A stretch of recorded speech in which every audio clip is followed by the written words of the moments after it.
G'day my friends, Marty Ware here from Marty's Garden. Have I had an exciting story for you guys today? See, my permaculture passion fruit is growing its face off. It's growing like no tomorrow.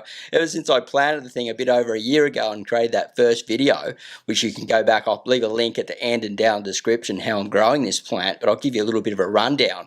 I planted it in behind a lemongrass, so there was no sunlight, and I let it grow up to the sunlight so that root system wasn't impacted by sun and can get a lot of moisture, and then grow up the trellis onto the fence. And then I didn't really want it to grow into the tree as much as it has, but because it's just taken off and that soil is so alive, full of living biology, it is just sharing all those sugars and photosynthesis with the biology down below, and it's just feeding it back in return. So it goes to show that these principles really work. There hasn't been one chemical thrown in there, or one synthesized chemical, or even any fertilizer, just compost, worm castings, and that biology. It's absolutely amazing what they can do. So listen, go back, watch the video, the original one, and then look at this one and compare how much it's grown. And it's not even, we're only 1 month in the summer, so this is going to be super cool. Have a great day, happy gardening. Please share this video with your friends to show what's possible, and we'll see you at the next vlog/story real soon. Bye for now.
G'day my friends, Marty Ware here from Marty's Garden. Now have I got an exciting video for you guys today.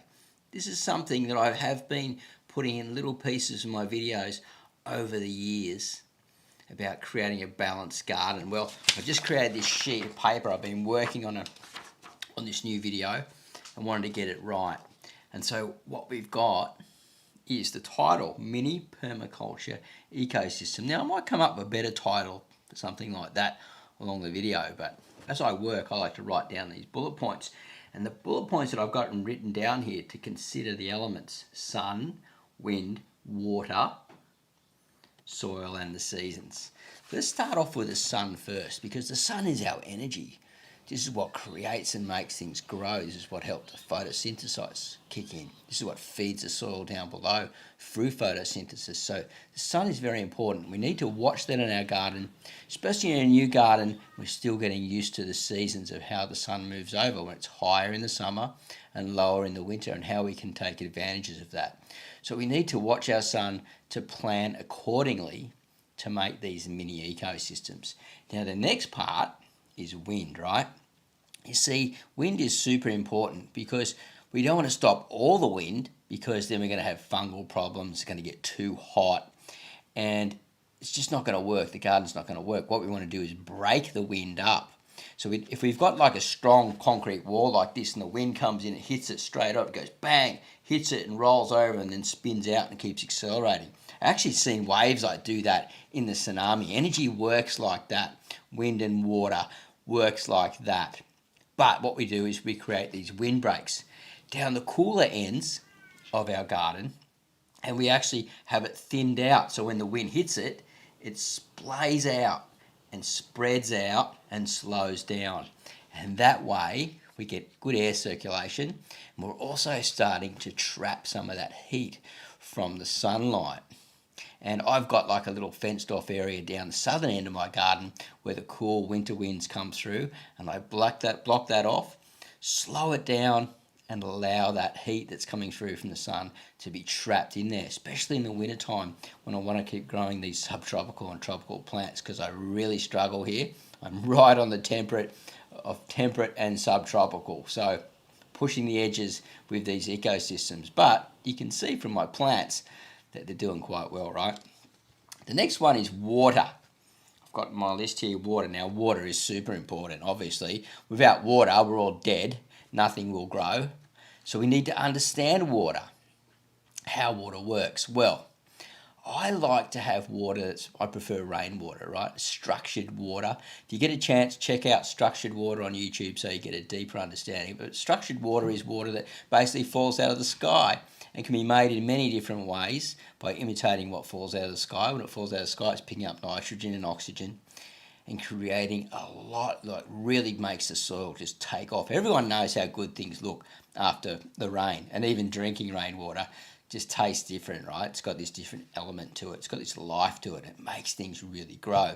So when it's raining, we want to trap the water in our soil profiles. We want to get it down nice and deep, so every time it rains, we're storing water like a water bank. I call my soil profile a water bank.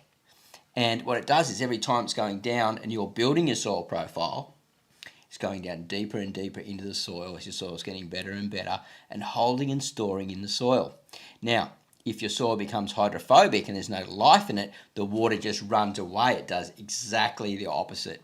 So what we want to do is build our soils to trap that rainwater, and also when it's not raining, when we're watering with our hoses and things like that, that we water less. We just want to trap that water all the time. So there's the water tip. If you've got a rain tank, make sure you take advantage of it. The next one is soil. So I pretty much covered that with the water, right? We need water going into the soil. We need air going into the soil. Soil needs to be structured and not too dense. The best type of soil is a blocky soil. So that they're sort of sitting on top of each other, the particles, and allowing that air to circulate through the soil, the roots to move through it, the little invertebrates to be able to move through it, and then we want to have the soil start to build up over time. And on top of our soil, we want to have a humus layer, which is like the area where it's all starting to break down and go all funky, then on top of our mulch. This is where the worms, compost worms and earthworms will move through and start feeding on that soil and start building up that soil biology. The fungi and all the different microbes are moving through there. And as that sort of is breaking down and turning into carbon, all the microbes are just firing off, feeding the plants back up. And you've got this amazing symbiosis, if that's the right word for it. But you've got this amazing synchronized system all working together. So when you put those elements together into action, that's when you start to get a really healthy, productive garden. And that's when all the insects, all the frogs, all the birds and everything just start moving in. And when you're getting rain, you got these frogs going wop, wop, wop. You listen outside, you hear all the different bird calls. It's just absolutely unreal, the crickets at nights. And you can do that in the city, in suburbia, wherever you are. You just believe me, if you build it, they will come. There's a movie like that. Who knows the name of the movie? Kevin Costner. Put it down below in the comments box. Anyway, if you dig this and you're digging the channel and you're getting some value from it, I teach small space permaculture and worm farming. Now, I did forget to mention about the worm farming with the soils. That is the ultimate secret solution to get things going. And we've got a worm farming course right in the Wranglers Worm Members area. Level 3, starting a worm farm beginner's guide. Starting organic seedlings a beginner's guide. And what's going in there now is starting a straw bale gardener beginner's guide. All cool stuff. Have a great day. Happy gardening. We'll see you in the next video real soon. But for now,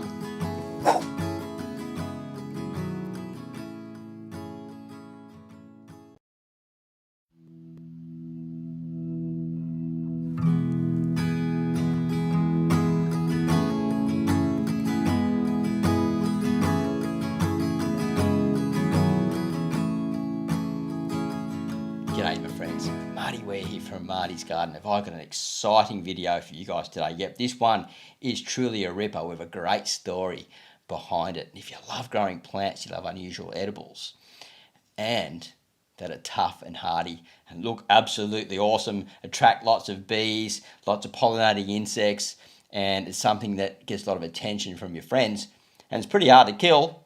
This plant's for you. It's called the blue African basil or African blue basil, something like that. I'll find the name, the correct name for it, the Latin name, and leave that in the video down below there.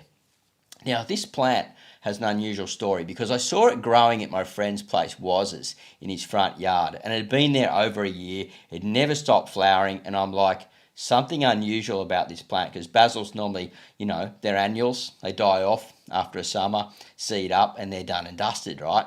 There's a couple that are perennials, but not many, and not many biennials that I know of either. Usually once they're seeded, that's it. And they're a great permaculture plant for that reason, because they throw out lots of seed, they'll reproduce, and you can collect the seed and you can keep that family going. Well, the thing is, it's interesting about this plant. There's been two that's been bred together, and when they did that, one of them was the opal and something else, it became sterile. And guess what that did? It made it a perennial plant. And that's what was so unusual. I said to Woz, I said, I need to get some cuttings from this. I want to grow it. I want to test it. I want to see what it does. Strike from cutting, no problem. Really easy. And beautiful flowers. Looked like it went to seed. No seeds. And I'm like, I wonder if this is just a one-off plant that's done that and we've stumbled across it. But doing my research in the Wikipedia, it's 100% sterile, this thing. It's really great tasting. It has sort of, they say it has a camphor taste, but I don't think it does. It's sort of closer to an opal basil in between a Genovese, sort of like the two mixed together. It's really nice. I find it really nice in stir-fries, Asian stir-fries, and also even like in spaghetti bolognese and different things. I've put it in like all different types of patties, and I've really worked a lot with this type of basil. And when you grow it in the shade, it produces more leaves. When you grow it in the sun, it produces a lot more flowers, and they're really pretty flowers. And the benefit of this is it attracts a lot of pollinating insects, and that will build up your garden, build up the populations in there. So you get lots of more different fruits and vegetables. You get the carnivorous insects coming in and feeding on the herbivorous. You get this really nice balance in your garden. So I highly recommend the blue African basil. If you can get it, grow it at your place. I'm pretty sure it'll grow in temperate areas, no problem. I stuck it out in the cold last winter, handled it, no worries, out the front door. Put it in the full-on blazing heat as well, handled it, no problem. So I reckon this plant will grow almost anywhere except maybe Antarctica. Tough plant, beautiful plant, tastes great. Add it to your garden if you can find it. The blue African basil. Have a great day, happy gardening, and if you know about this plant or any other unusual basils, leave it in the comments box down below, or any questions that you may have. Please share this video with your buddies, and I'll see you at the next vlog/story real soon. Bye for now.